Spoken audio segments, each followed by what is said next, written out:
Good morning everybody, I hope you're all okay. We are now into part 2 of our book, chapter 18, and this chapter is called The Mouth of Hell. Alfred couldn't believe his eyes. The Lord Protector conjured this mythical beast to life. The book, the ancient markings on the floor, the chanting, the medieval sword, the king's blood. All of them played their part in the dark arts. No wonder the king had become nothing but a walking shadow. He seemed to be just in the Lord Protector's wicked game. From the other side of the keyhole, Alfred watched the scene unfold. The griffin beat his mighty wings, and the golden flames lit the walls of the palace ballroom. It was like looking into the mouth of hell. Death, destruction. This was evil in its purest form. All would be forced to kneel before it or suffer a terrible fate to the claws of the beast. The griffin let out a deafening cry. The bomb-proof glass windows cracked. Plaster fell from the ceiling.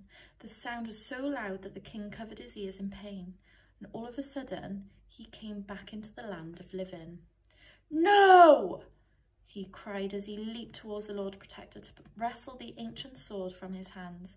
"I will not let you do this. Set me free." The royal guards pounced on him, but he just managed to grab the sword and lunge at the beast in time.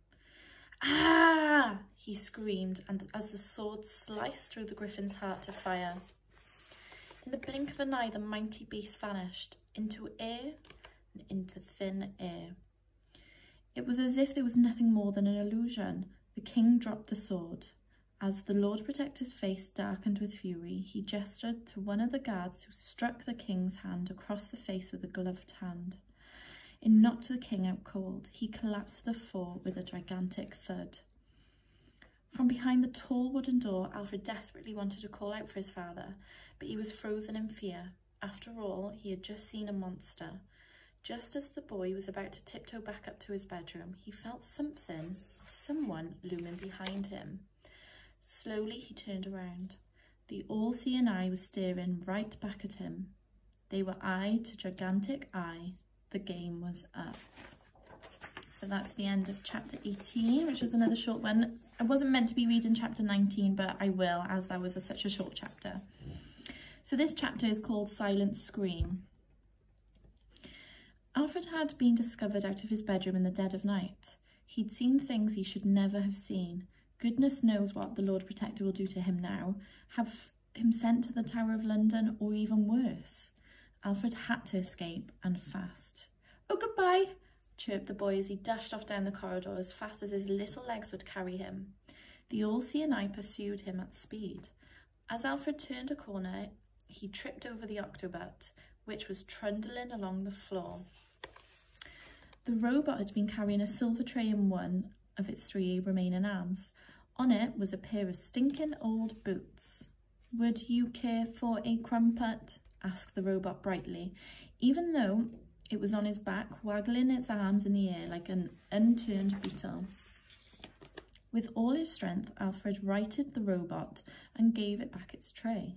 "That way," he said, and set off in the direction from which he came. As the all-seeing eye came whirling around the corner, the strangest thing happened. Something Alfred had never seen before. The flying robot's pupil opened and a laser blast shot out.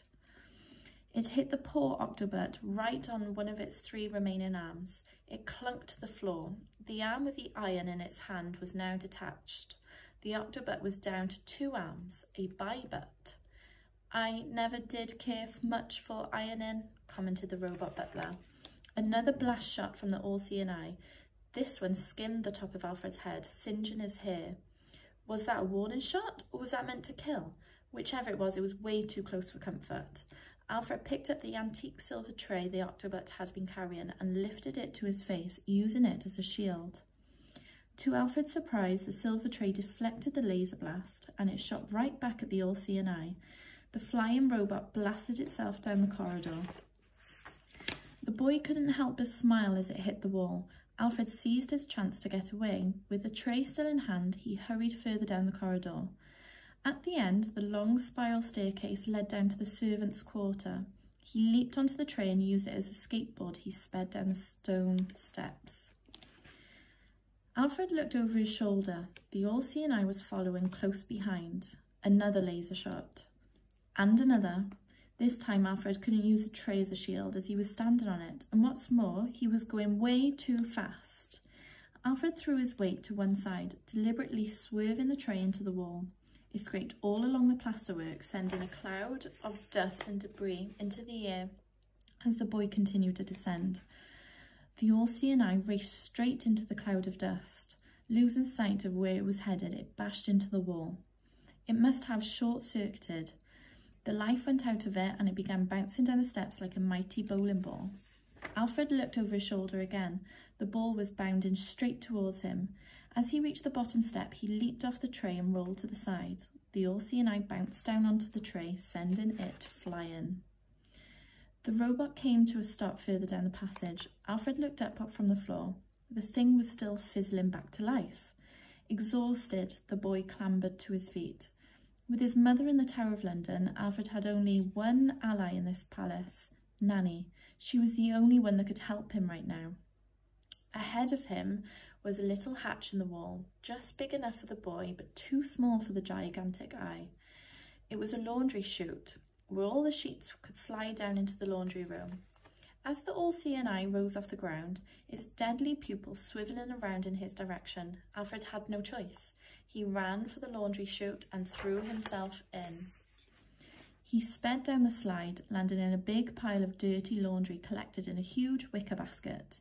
Alfred looked up from his comfy, if slightly smelly, bed. There were rows and rows of sinks and washing machines. This was the laundry room, all right. Knowing that all-seeing eye would still be looking for him, he leaped up from the pile of sheets and raced across to the door. Now he was in the corridor, deep underground.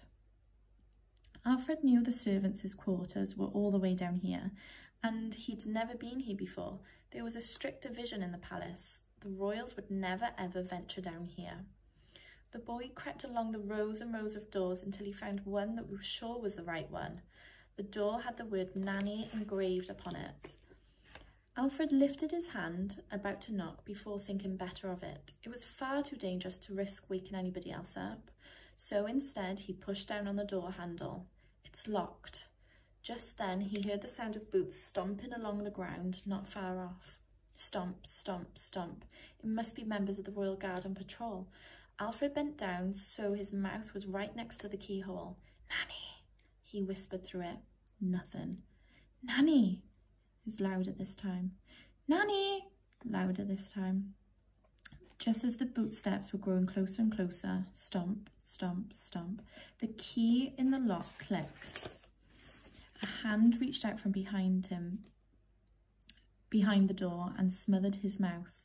Alfred wanted to scream, but he couldn't let out a sound.